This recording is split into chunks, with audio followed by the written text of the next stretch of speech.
হরে কৃষ্ণ। কেমন আছেন সবাই? আমরা আম দিয়ে টক ডাল তো অনেকেই খেয়েছি, কিন্তু কেওড়া দিয়ে টক ডাল কেউ কখনো খায়নি। এগুলো সুন্দরবনের কেওড়া। আজকের রেসিপি কেওড়া দিয়ে টক ডাল। কেওড়াগুলো আমি সিদ্ধ করতে বসিয়ে দিলাম। বেশিক্ষণ না, 1 থেকে 2 মিনিটের মধ্যে সিদ্ধ হয়ে যাবে, এভাবে ফেটে যাবে। তখন খোসাগুলো ছাড়িয়ে ভালো করে ওই জলের মধ্যেই ধুয়ে নিতে হবে।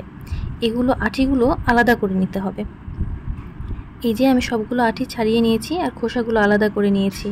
এবার আটি থেকে শাঁসগুলো ভালো করে ছাড়িয়ে নিব।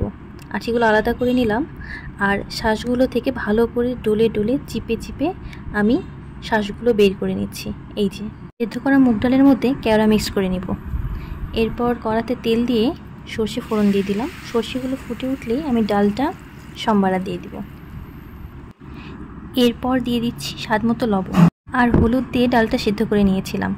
সুন্দর একটা ফ্লেভার আসার জন্য শুকনো মরিচ পুড়িয়ে পরে আমি এখানে অ্যাড করছি। আপনারা চাইলে সর্ষের সাথে ফোড়নে শুকনো মরিচ দিয়ে দিতে পারেন।